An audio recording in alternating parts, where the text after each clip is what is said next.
नमस्कार साथियों, मैं आशीष पांडे आपके समक्ष पुनः उपस्थित हूं और आज हम लोग practice set 13 number practice set के प्रश्नों को सॉल्व करेंगे। और आप शुरू करते हैं, प्रैक्टिस सेट आपको कराएंगे। आपके सामने सबसे पहला जो क्वेश्चन है उसको देख लेते हैं। इनमें से समृद्ध स्वर कौन सा है? ठीक है, तो प्रैक्टिस सेट संख्या 13 हम लोग कर रहे हैं और इस प्रैक्टिस सेट में सबसे पहला जो प्रश्न है वह समृद्ध स्वर से संबंधित है। ठीक है, समृद्ध स्वर से संबंधित है। तो कौन सा इसमें समृद्ध स्वर है साथियों? तो देखिए, आपके सामने 4 विकल्प हैं और चारों विकल्प में ओ, ई, औ, अ दिया है। तो साथियों देखिए, जो सबसे उपयुक्त और जो आपका विकल्प होगा आंसर, वह ई जो है समवृत्त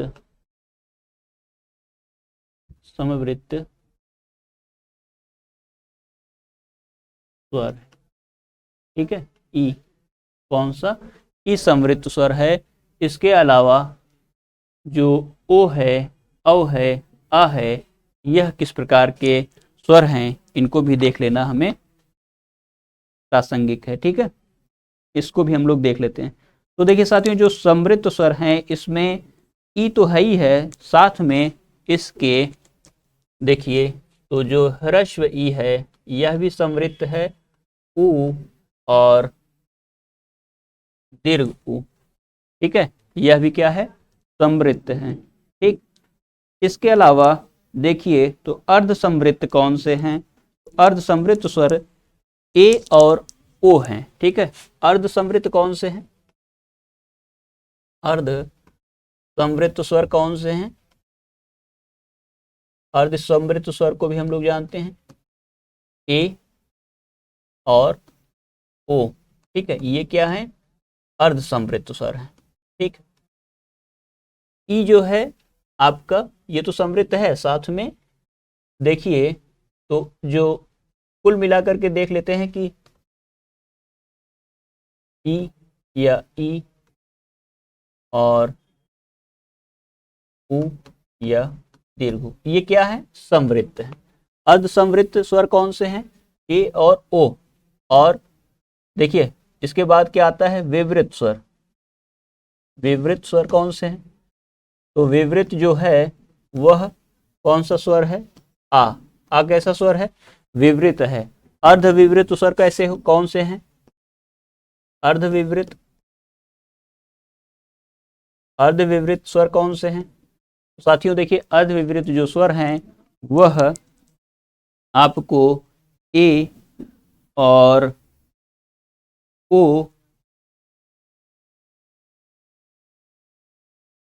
ए, अ, औ जो हैं ये क्या है? अर्ध विवृत हैं। ठीक है, ए, अ और औ। ए, अ और औ।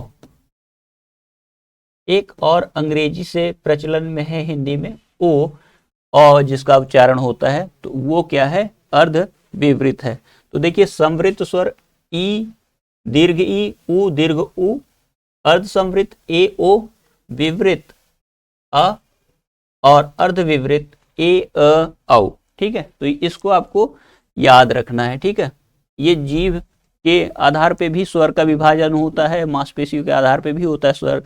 तो कई प्रकार के स्वर होते हैं, स्वरों के ढेर सारे प्रकार वर्गीकरण किया गया है। तो उनको आपको धीरे धीरे प्रैक्टिस सेट में वो चीज़ें आती जाएंगी और उन सब चीज़ों को आप लोग भली भांति उससे एकदम मतलब कि अभ्यस्त हो जाएंगे। उसका कोई टेंशन ही नहीं रहेगा कि अंत में आपके जब भी परीक्षा होगी तो आप एकदम उस चीज़ को आसानी से कर ले जाएंगे। ठीक है, तो इसके लिए आप लोग एकदम चिंतित ना हो। चीज़ें जो भी आ रही हैं इनको आप लोग समझते चलिए। देखिए, आज हम लोगों ने एक नई चीज़ देखा, समृद्ध स्वर कौन से होते हैं। तो समृद्ध स्वर में जो विकल्प है आपका वह है ई, जो है वो समृद्ध स्वर है।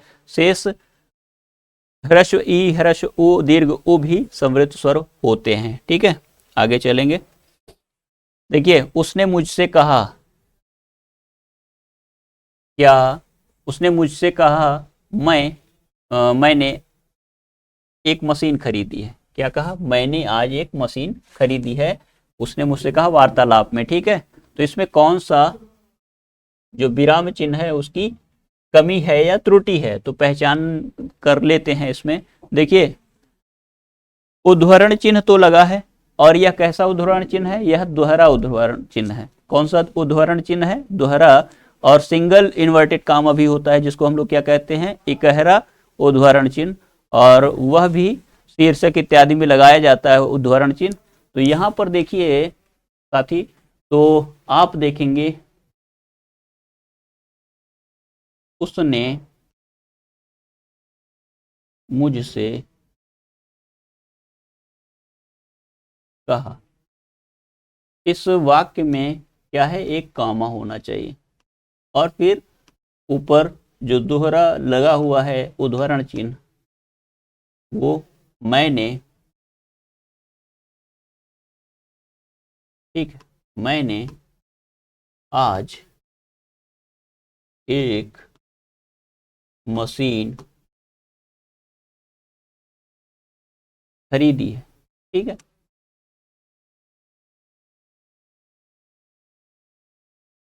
तो ये वाक्य ऐसे सही है, ठीक है। इस चीज को आप लोग देख लीजिएगा। आपको एक अल्प विराम लगाना है जो कि आपका विकल्प सी है।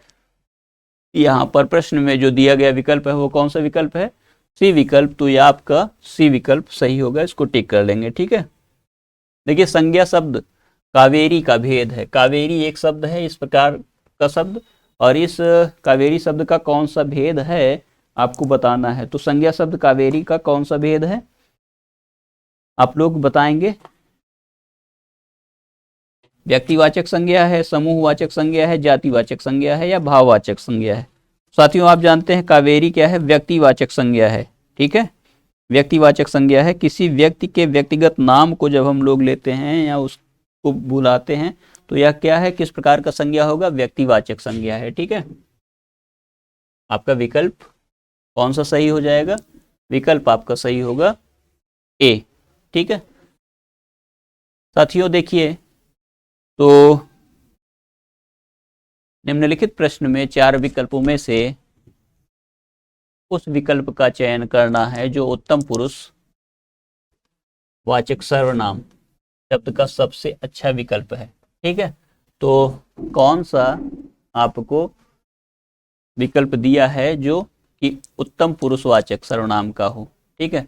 तो उनको, हमको, उन्हें, आपको। तो जो उत्तम पुरुष का विकल्प होगा, आप जानते हैं सर्वनाम में उत्तम पुरुष कहाँ पे मिलता है, पुरुष वाचक सर्वनाम, ठीक है।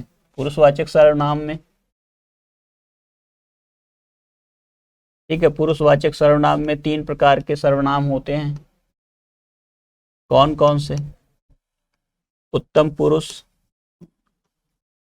वाचक सर्वनाम, मध्यम पुरुषवाचक सर्वनाम,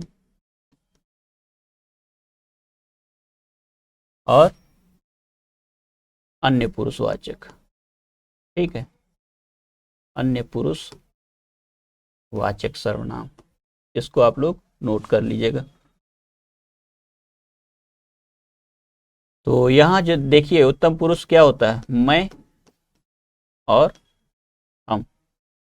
तो यहां आपको हम देखने को मिलेगा। मध्यम पुरुष में क्या होता है, तू और तुम होता है, तू, तुम। अन्य पुरुष में वह, वे इत्यादि। यह राम है, यह भी हो सकता है, ठीक है। तो यहाँ पे जो आपका विकल्प होगा वह विकल्प क्या है, आपका जो है वह है हम, ठीक है। आगे चलेंगे। ऋषि संज्ञा, देखिए ऋषि शब्द संज्ञा का है, और विशेषण क्या बनेगा इससे, तो आर्ष बनेगा, ऋषिकल्प बनेगा, ऋषि तुल्य बनेगा, ऋषिवत बनेगा। इसको आप लोग देख करके बताएंगे, ठीक है। तो जानते हैं ऋषि शब्द संज्ञा है, और इस ऋषि शब्द से आर्ष जो बनता है वह क्या होता है, वह क्या है, विशेषण है, ठीक है। तो अन्य जो ऋषि विकल्प के दिए गए अन्य विकल्प हैं, ऋषिकल्प, ऋषिवत या ऋषितुल्य, विशेषण का पद नहीं है, बल्कि जो आर्ष है, ठीक है, यह क्या है, विशेषण है। और विशेषण किसे कहते हैं? जो संज्ञा सर्वनाम की विशेषता बताते हैं, और इसकी जो संज्ञा है वह ऋषि है। ठीक है, तो यह ऋषि की विशेषता बताने वाला शब्द होगा। ठीक है, आगे चलेंगे। देखिए यह किस क्रिया के उदाहरण है? यह किस क्रिया का उदाहरण है आपके सामने? सुरेश ने फल खरीदे, सुरेश ने रावण को मारा। ठीक है, फल खरीदे, सुरेश ने रावण को मारा। अकर्मक क्रिया, नकारात्मक क्रिया, पूर्वकालिक क्रिया, सकर्मक क्रिया। बताइए किस क्रिया का उदाहरण है ये दिया गया वाक्य? आप लोग जानते हैं जिस वाक्य में क्रिया का कर्म हो वह कैसी क्रिया होती है? तो वह सकर्मक क्रिया होती है। किसको मारा? रावण को मारा। तो आप लोगों ने देखा कि आपके दोनों ही वाक्यों में क्या है? कर्म है ना? तो कर्म होने के कारण यह किस प्रकार की क्रिया होगी? सकर्मक क्रिया होगी, न कि अकर्मक। ठीक है, अकर्मक क्रिया नहीं है, नकारात्मक क्रिया होती नहीं, पूर्वकालिक क्रिया नहीं है, आपका सकर्मक क्रिया है। तो विकल्प आपका डी सही हो जाएगा। ठीक है साथियों, आगे चलेंगे। अभिभावकों ने बच्चे के प्रति पर्याप्त ध्यान दिया है। इस वाक्य में किस प्रकार के क्रिया विशेषण का प्रयोग किया गया है? कौन सा क्रिया विशेषण लगा हुआ है? आप जानते हैं ये सभी क्रिया विशेषण के उदाहरण हैं, भेद हैं, और सभी उदाहरणों के बीच क्या होगा कि पर्याप्त ध्यान दिया। जो पर्याप्त शब्द है वह कहीं न कहीं परिमाणवाचक विशेषण क्रिया विशेषण का शब्द है। पर्याप्त, काफी, मात्रा, काफी, कम, थोड़ा, ज्यादा, ये सब क्या है? परिमाण सूचक शब्द हैं। इसलिए यह आपका विकल्प यहाँ पर डी सही हो जाएगा। ठीक है, आगे चलेंगे। किस पुल्लिंग शब्द का लिंग परिवर्तन सही नहीं है? ठीक है, पुल्लिंग शब्द है और उसका लिंग जो है यहाँ पर परिवर्तन मतलब रूपांतरित कर दिया गया है, उसका सही नहीं है। तो देख लीजिए, नायक नायिका होता है, सेवक सेविका होता है, अनुज अनुजा होता है, संचालक संचारिका नहीं होता बल्कि संचालिका होता है। संचालिका, संचालक, संचालिका।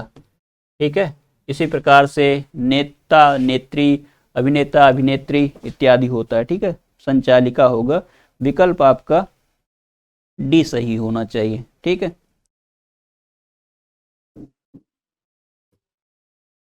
आगे चलेंगे।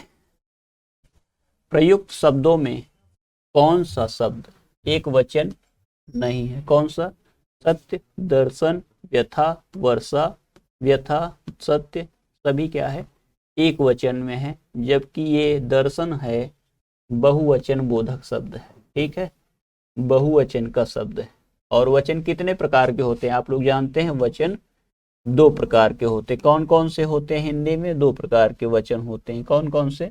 एक तो होता है एक वचन और एक होता है बहुवचन। एक वचन से क्या होता है? किसी व्यक्ति, वस्तु या किसी चीज के बारे में जो अकेला होता है उसका बोध कराते हैं। और बहुवचन में क्या होता है?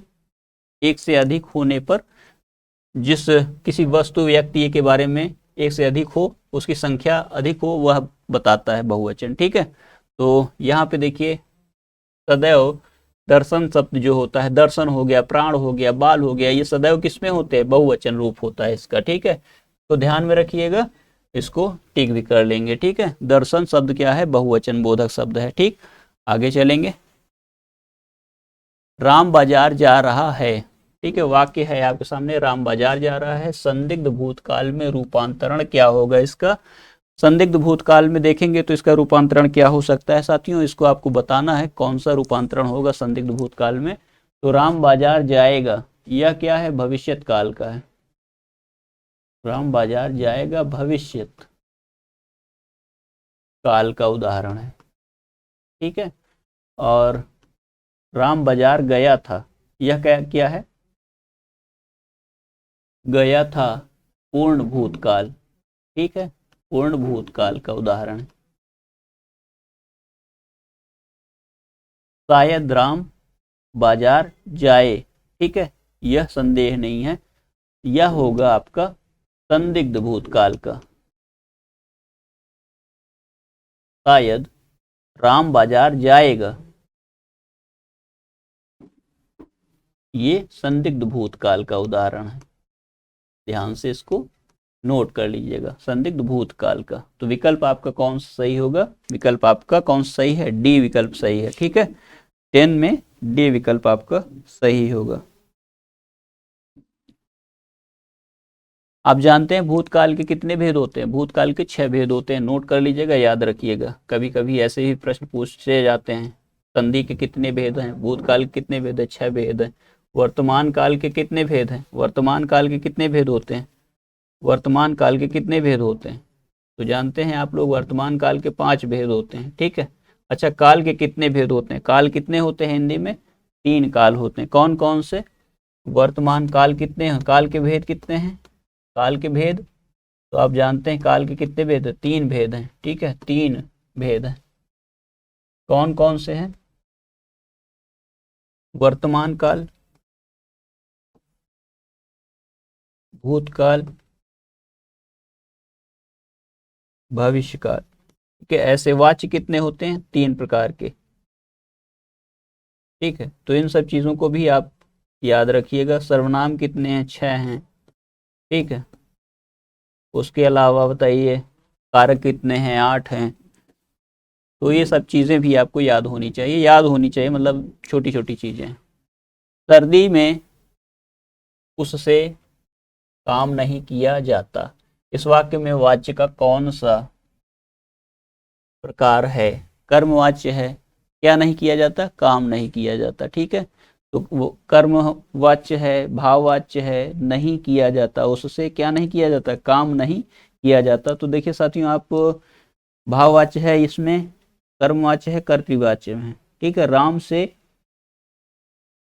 राम के द्वारा पुस्तक पढ़ा जाता है, तो इसमें क्या है? कर्मवाच्य हो जाएगा। राम पुस्तक पढ़ता है, तो यह क्या है? कर्तृवाच्य है। राम के द्वारा पुस्तक पढ़ा गया, पढ़ा जाता है या पढ़ा गया, तो कौन सा हो जाएगा? कौन सा हो जाएगा? भाववाच्य का काम हो जाएगा, भाववाच्य हो जाएगा इस जगह पे। ठीक है, सर्दी में उससे काम नहीं किया जाता। विकल्प कौन सा है आपका? सी है।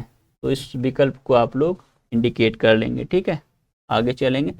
प्रवीण के भाई ने प्रथम पुरस्कार प्राप्त किया। प्रवीण के भाई ने प्रथम पुरस्कार प्राप्त किया, वाक्य में कर्ता कौन है? देखिए, प्रवीण है, पुरस्कार है, भाई है, प्रवीण का भाई। देखिए ये प्रवीण का भाई जो है पदबंध है, एक तरह से एक से अधिक पद आ गए हैं, तो यह प्रवीण का भाई क्या है? पूरा का पूरा पदबंध हो गया, और ये आपका विकल्प है प्रवीण का भाई। ठीक है, प्रवीण के भाई ने पुरस्कार प्राप्त किया। ठीक है, क्या प्राप्त किया? पुरस्कार, कर्म हो जाएगा यह। और भाई क्या है? कर्ता नहीं है। बाकी प्रवीण क्या है? विशेषण के रूप में प्रयुक्त किया गया है प्रवीण भाई के। ठीक है, तो ये सब आपका विशेषण है, या ये कह लीजिए कि कर्ता का विस्तारक है। ठीक है, यह भी आप कह सकते हैं। और कर्ता का विस्तारक किस प्रकार से? पदबंध बन करके भी हो सकते हैं, और पदबंध कई प्रकार के होते हैं। कैसे? विशेषण पदबंध होता है, कर्ता है ना, संज्ञा पदबंध होता है, और क्रिया विशेषण पदबंध भी होता है। तो इस चीज को आप लोग ध्यान रखिएगा। यहाँ पर आपको प्रवीण का भाई आपका विकल्प होगा। ठीक है, आगे चलते हैं। निम्नलिखित में तद्भव शब्द है। कौन सा तद्भव शब्द है? इसको आप लोग को बताना है। निम्नलिखित में कौन सा तद्भव शब्द है? इस चीज को आपको बताना है, कौन सा तद्भव शब्द है। तो देख लीजिए एक बार, तद्भव शब्द कौन सा है? अचरज, अंधकार, अंगरक्षक, आशा। ठीक है, तद्भव शब्द कौन सा है? अंधकार, अंधेरा, अंगरक्षक, अचरज, आशा। ठीक है, तो जानते हैं आप लोग आश्चर्य अचरज का तत्सम शब्द है। तो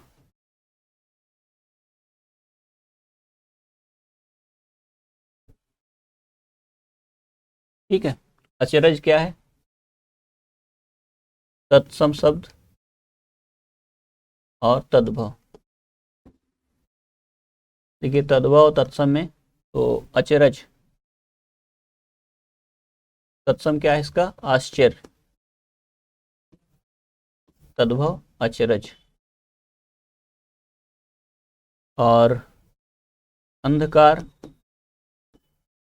कार का तद्भव क्या है? अंधेरा। ठीक है, अंधेरा हो जाएगा। अंगरक्षक,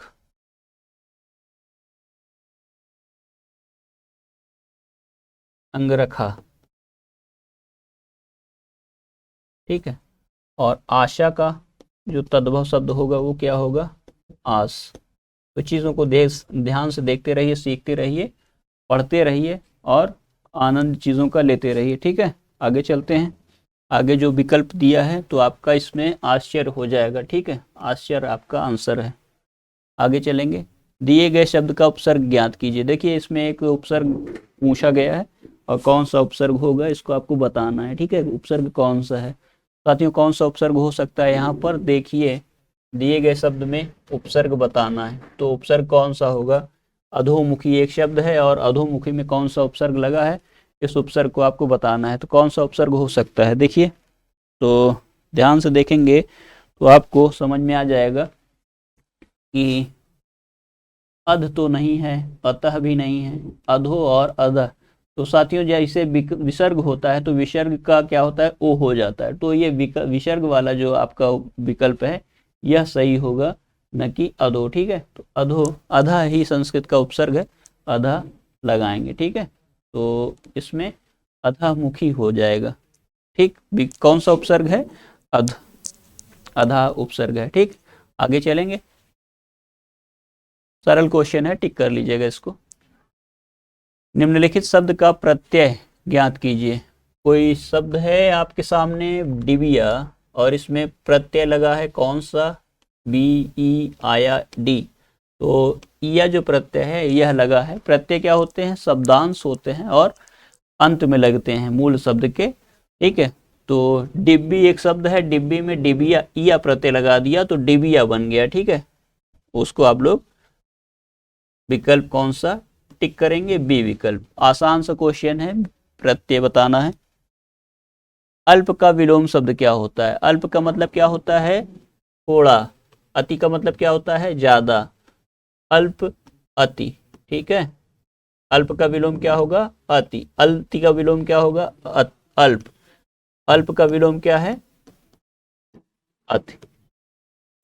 अल्प मतलब थोड़ा, अति मतलब ज्यादा, ठीक है।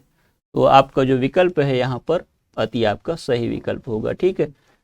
ज्ञान का विकल्प क्या होगा, विलोम शब्द क्या होगा, अज्ञान। आगे चलते हैं। सर्वज्ञ का विलोम पूछा गया है, सर्वज्ञ का विलोम शब्द कौन सा होगा, सर्वज्ञ, बहुज्ञ, अल्पज्ञ, कृतज्ञ, क्या होगा। तो जानते हैं आप लोग कृतज्ञ का विकल्प विलोम क्या होगा, कृतघ्न। कृतघ्न होता है, कृतघ्न। अभिज्ञ, अभिज्ञ का विलोम क्या होगा, अनभिज्ञ। अल्प, अल्पज्ञ का विलोम क्या होगा, बहुज्ञ, ठीक है। तो सर्वज्ञ का क्या होगा, जो सब कुछ जानता है। सर्वज्ञ का विलोम क्या होगा, यह भी अल्पज्ञ हो सकता है, ठीक है। तो अल्पज्ञ या सर्वज्ञ, ठीक। जो थोड़ा जानता है, बहुज्ञ।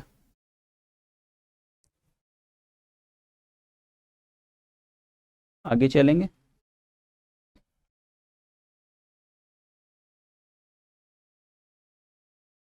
गंगा शब्द का पर्यायवाची शब्द नहीं है, देखिए कौन कौन सा है। तो देखिए भगीरथ, त्रिपतगा, देव नदी, ठीक है। रवि तनया, रवि तनया क्या है, किसका पर्यायवाची है, यमुना की पर्यायवाची है, ठीक है। यमुना नदी है एक और यमुना नदी की पर्यायवाची है यमुना, कालिंदी, भानुजा, है ना, भानुजा, रवि तनया, ये सभी क्या हैं, इसकी पर्यायवाची हैं, आप जानते हैं यमुना की पर्यायवाची हैं, ठीक है। यमुना नदी की पर्यायवाची हैं, तो इसको आप लोग ध्यान से देख लीजिएगा। साथ ही साथियों पर्यायवाची के और भी शब्द आपको याद होने चाहिए, ठीक है। देव नदी, सुरसरिता, सुरसरी,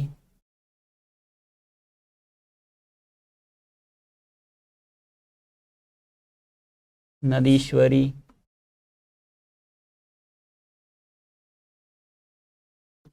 ठीक है, देवापगा। तो ये सभी क्या है, गंगा नदी की पर्यायवाचियां हैं। पर्यायवाचियों को आप लोग ढेर सारी पर्यायवाचियां याद कर लीजिए, चीजों को धीरे धीरे आप अपने मस्तिष्क में बैठाते भी चलिए, ठीक है, जिससे कि आपकी तैयारी बढ़िया हो सके। आगे चलते हैं।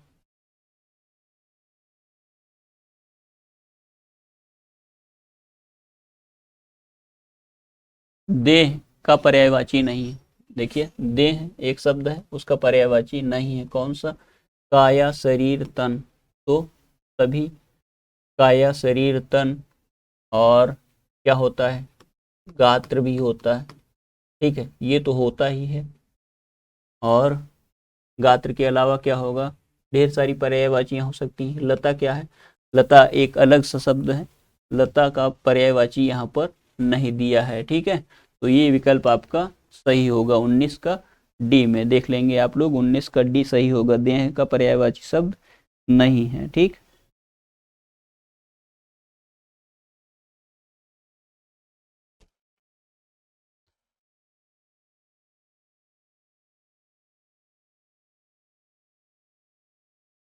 ठीक, आगे चलेंगे।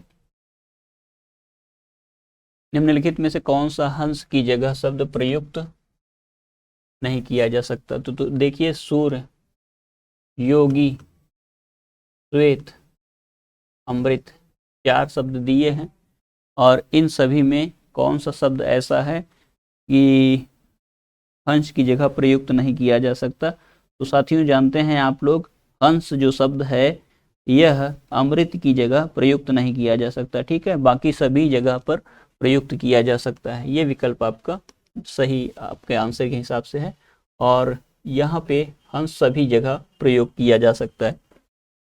हंस की जगह पर सूर्य भी प्रयुक्त किया जा सकता है, और योगी भी, और श्वेत भी, ठीक है। श्रुति सम, भिन्नार्थक शब्द, सुनने में समान लेकिन भिन्न अर्थ का युग्म। आकार और आगार का उचित अर्थ क्या है? आकृति, धाम, प्राप्ति, ज्वाला, खजाना, शरीर, भंडार, शरीर।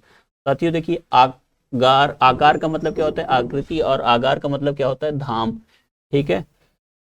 तो यहाँ पर जो विकल्प आपका होगा वो आकृति, आकार के लिए, आगार के लिए क्या है? धाम, ठीक है, ये सही है। तो इसलिए आपका विकल्प जो है ये सही हो जाएगा, ठीक है, उचित अर्थ है, सही विकल्प।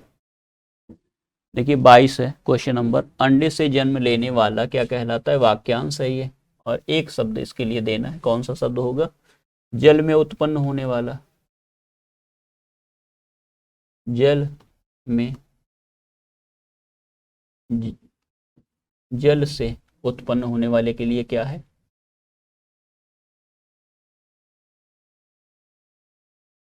होने वाला क्या कहलाता है? अंडे से उत्पन्न होने वाला, ठीक,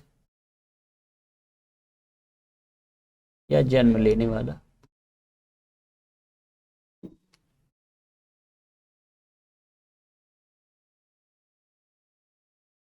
ठीक, तो जल से उत्पन्न होने वाला जलज, अंडा से उत्पन्न होने वाला क्या है? अंडज कहलाता है, ठीक है। जलज क्या है? कमल के अर्थ में प्रयुक्त किया जाता है, तो वह एक रूढ़, योग रूढ़ शब्द भी है, ठीक है। तो आपका विकल्प क्या है? होगा डी, सी, ठीक। आगे चलेंगे। निम्नलिखित प्रश्न में 4 विकल्पों में से उस सही विकल्प का चयन करें जो वाक्यांश के लिए एक शब्द का विकल्प हो। वाक्यांशों के लिए, ठीक है। आग से झुलसा हुआ, इस वाक्यांश के लिए कौन सा शब्द सही होगा? आत्मघाती, अनल, दग्ध, अनन्य यज्ञ। साथियों अनल दग्ध, जो अनल मतलब आग होता है, दग्ध मतलब जला हुआ, तो जो विकल्प आपका बी है वह विकल्प उपयुक्त विकल्प है, इसी को आप लोग चयनित कर लेंगे। सत्यार्थी शब्द का आपको संधि विच्छेद बताना है, ठीक है। सत्यार्थी जानते हैं आप लोग, सत्य धन अर्थी, ठीक है। तो सत्य का अर्थी, तो ये जो विकल्प है इसको ही क्या कहा जाएगा, सत्यार्थी, ठीक है। यह किस प्रकार की संधि है, दीर्घ स्वर संधि है। अ और ह्रस्व अ और दीर्घ आ को मिला करके दीर्घ अ हो गया है, ठीक है। सत्यार्थी यह संधि दीर्घ संधि है, ठीक है, दीर्घ स्वर संधि, ध्यान रखिएगा इस चीज को। आगे चलेंगे। प्रतिक्षण शब्द में कौन सा समास है। देखिए प्रतिक्षण शब्द है और इसमें समास पूछा गया है कौन सा है। तो आप लोग जानते हैं साथियों, जहां पर प्रथम पद की प्रधानता होती है वहां पर क्या होता है कि अव्ययी भाव समास होता है। ये समस्त पद है और इसमें कौन सा अव्ययी भाव समास है, ठीक है, अव्ययी भाव समास है, अव्ययी भाव समास है। जबकि देखिए बहुब्रीहि में कौन सा किसमें है, लंबोदर में, ठीक है, लंबोदर हो गया, पीतांबर हो गया,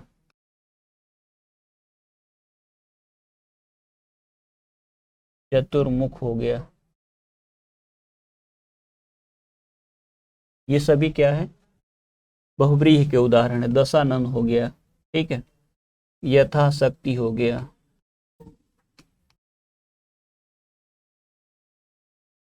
यथा क्रम हो गया,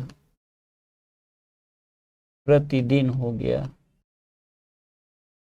प्रतिवर्ष हो गया, आजन्म हो गया, ठीक है। ये सब क्या है, अव्ययी भाव के उदाहरण है। कर्म धारक क्या हो गया, महान पुरुष,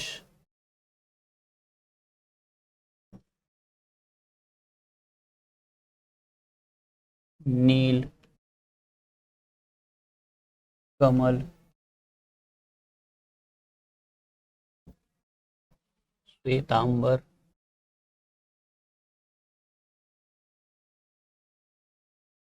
ठीक है। ये सब क्या है, द्विगु समास क्या है, चौराहा हो गया, चौमास हो गया,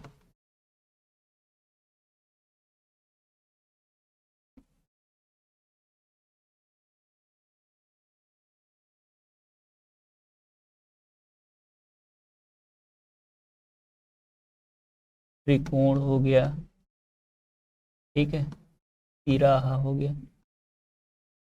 ये सभी उदाहरण अन्य हैं, ठीक है। इनको सब देख लीजिएगा आप लोग। आगे करते हैं, ठीक है। तो आपका विकल्प जो होगा प्रतिक्षण में अव्ययी भाव समास का होगा। देखिए वह किला जिसे तुमने देखा था, वह किला जिसे तुमने देखा था वह अब खंडहर हो गया है।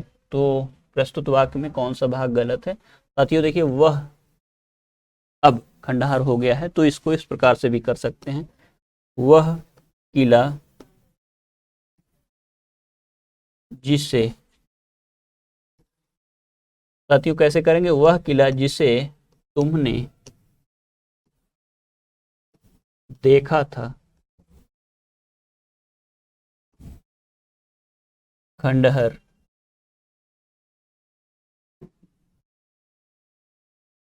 हो गया, ठीक है, हो गया, खंडहर हो गया। वह किला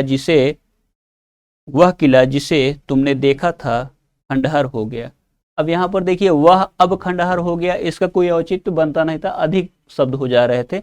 लेकिन आप देखिए तो पूर्ण का पूर्ण अर्थ देने वाला इस स्थिति में भी वह सही है कि वह किला जिसे तुमने देखा था खंडहर हो गया, ठीक है, वह अब खंडहर हो गया, ये पद ज्यादा था, ठीक है। तो आपका जो सही आंसर होगा वो हो जाएगा सी। किस भाव की परिपक्व अवस्था, को रस कहा जाता है। रस किस भाव का परिपक्व होता है अवस्था? तो देखिए आप, जो स्थायी भाव होते हैं, तो स्थायी भाव की परिपक्व अवस्था को ही क्या कहा जाता है? रस कहा जाता है। ठीक है, और स्थायी भावों की संख्या आप लोग जानते हैं कि मूलतः देखा जाए तो स्थायी भाव क्या है? मूल रूप से 9 हैं, लेकिन भरत मुनि के अनुसार कितने हैं? भरत मुनि ने रसों की संख्या कितनी बताई है? 8 बताई है, और 8 बताई है तो 8 रस हैं, तो 8 ही स्थायी भाव भी होंगे। तो परिपक्व अवस्था को जो रस दशा में परिवर्तित होते हैं उन्हें हम लोग क्या कहते हैं? स्थायी भाव कहते हैं। ठीक है, इस स्थायी भाव को हम लोग रस की अवस्था तक ले जाते हैं। ठीक है, इसको आप लोग नोट कर लीजिएगा। 27 का डी आंसर होगा। क्वेश्चन नंबर 28 है, चौपाई छंद का पूर्व रूप। देखिए, ये पूर्व रूप पूछ लिया गया है अब कि पहले, सबसे पहले चौपाई को क्या कहा जाता था। ठीक है, तो देखिए इसमें आपका जो 28 नंबर क्वेश्चन है, इसमें देखेंगे आप तो जो चौपाई है, यह चौपाई छंद जो है पहले किस रूप में देखा जाता था, पाया जाता था? चौपाई रूप में। ठीक है, प्रारंभ में इस चौपाई में कितनी मात्राएं होती थी? 15 मात्राएं होती थी। ठीक है, कितनी मात्राएं होती थी? 15 मात्राएं होती थी। इसको आप लोग नोट कर लीजिएगा। वर्तमान में चौपाई छंद जो है उसमें प्रत्येक चरण में क्या है? उसमें 16 मात्राएं होती हैं। ठीक है,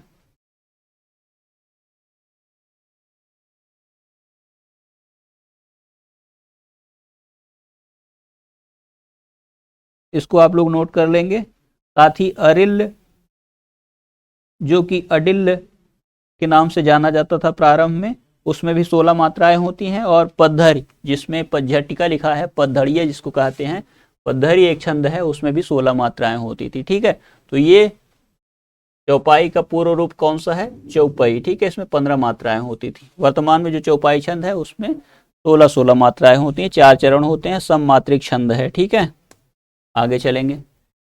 जहां अनेक व्यंजन की एक बार स्वरूपतः, मतलब रूपगत, और क्रमशः, क्रम से आवृत्ति हो, मतलब क्या है इसका कहने का? स्वरूप की दृष्टिकोण से और क्रम से आवृत्ति जो होती है अनेक व्यंजनों की, वहां कौन सा अलंकार होता है? ठीक है, तो वक्रोक्ति होता है? नहीं। लाटानुप्रास होगा, वृत्त्यानुप्रास होगा, छेकानुप्रास होगा। साथियों, इस प्रश्न में देखेंगे तो जो अनेक व्यंजनों की एक बार स्वरूपतः व क्रम से आवृत्ति होगी, वहां पर देखेंगे आप तो छेकानुप्रास अलंकार होता है। ठीक है, तो आपका विकल्प जो होगा वह छेकानुप्रास पे आप टिक कर लेंगे। ठीक है, छेकानुप्रास होगा। साथ ही देखिए, तो वक्रोक्ति क्या है?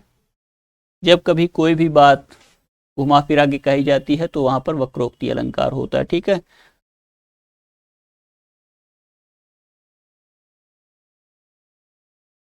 आगे चलेंगे। केंद्रीय हिंदी संस्थान का मुख्यालय कहाँ है? ठीक है, केंद्रीय हिंदी संस्थान का मुख्यालय कहाँ है? आगरा में है, दिल्ली में है, वर्धा, मुंबई में है, वाराणसी में है। तो साथियों, आप लोग जानते हैं कि आगरा जो शहर है, आगरा शहर में ही केंद्रीय हिंदी संस्थान जो संस्था है वह स्थापित है। तो आपका जो विकल्प सही होगा वह आगरा होगा। ठीक है, नोट कर लीजिएगा। आगे चलेंगे। नया मुल्ला प्याज ज्यादा खाता है, यह एक लोकोक्ति है और इसका क्या अर्थ होगा? प्रारंभ में अधिक शौक होना, मुल्ला प्याज का शौकीन होता है, खाने पीने का शौकीन होता है, मुल्ला की प्याज प्रियता के बारे में नहीं। ठीक है, तो इसमें देखिए जो प्रारंभ में अधिक शौक का होना, यह अर्थ देता है, यह जो लोकोक्ति है आपके सम्मुख। तो प्रारंभ में अधिक शौक का होना, नया मुल्ला प्याज ज्यादा खाता है, इस लोकोक्ति का अर्थ होगा। ठीक है, घाट घाट का पानी पिया, घाट घाट का पानी पिया लोकोक्ति का उपयुक्त अर्थ क्या है?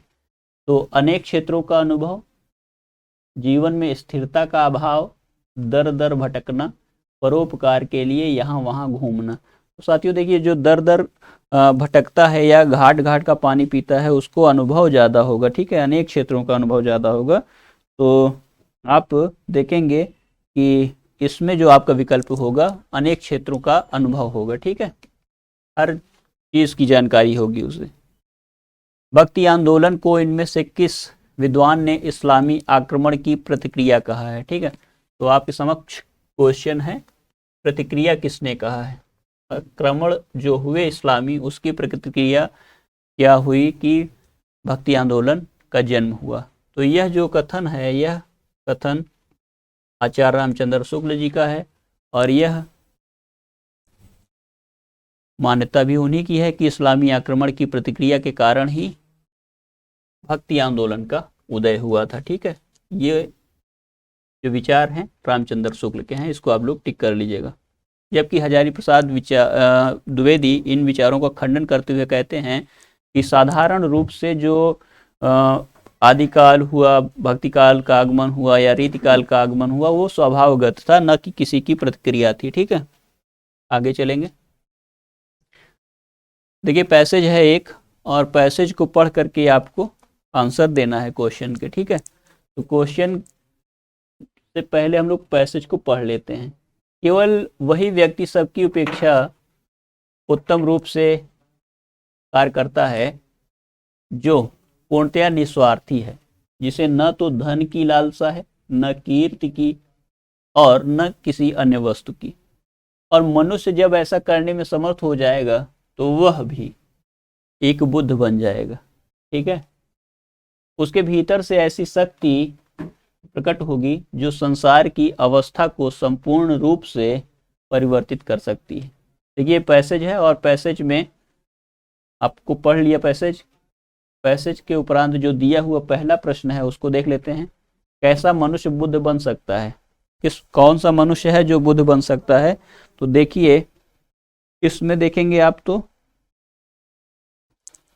जिसे घर संसार त्यागने की इच्छा हो, जिसे किसी वस्तु की लालसा ना हो। आप जानते हैं घर संसार त्याग दिया था महात्मा बुद्ध ने, तो इस चीज को भी विचार कर लीजिए। जिसे किसी वस्तु की लालसा ना हो, जिसे धन की लालसा ना हो, जिसे बुद्ध जैसा बनना चाहता हो।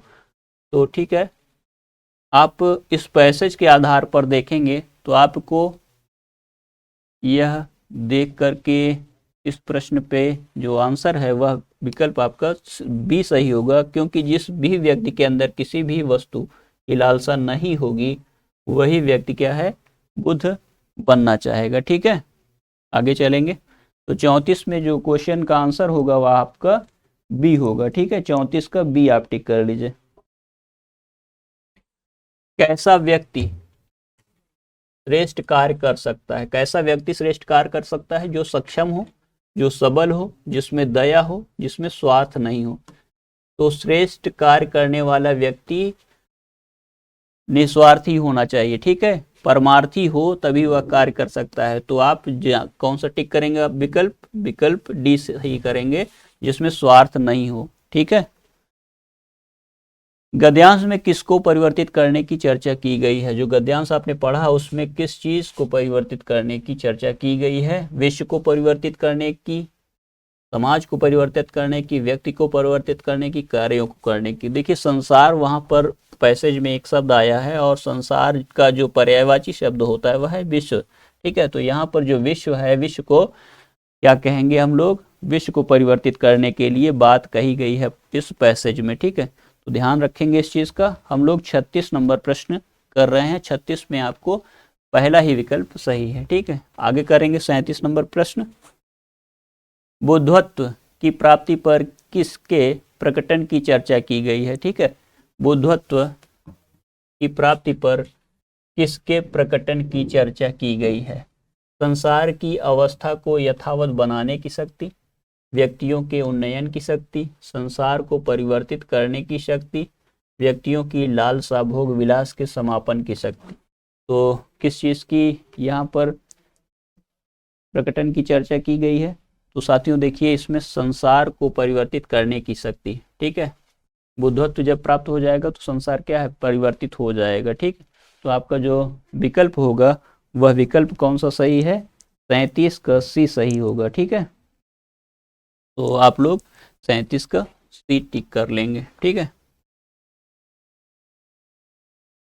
तो साथियों ये 37 प्रश्न आपके समक्ष मैंने 13 नंबर प्रैक्टिस सेट पर करवाए, और इस प्रैक्टिस सेट को आप पुनः एक बार देख लीजिएगा। जो भी प्रश्न नहीं बनेंगे उनको करने का प्रयास करिए, ठीक है। अभी तो 13 प्रैक्टिस सेट हो चुके हैं, संभवतः आपको क्वेश्चन अब अपने आप ही कर पा रहे होंगे, देख रहे होंगे। तो देखते हैं, इसके बाद हम लोग अगला प्रैक्टिस सेट संख्या 14 लेकर के मैं आपके सामने उपस्थित होऊंगा। तब तक के लिए नमस्कार, धन्यवाद।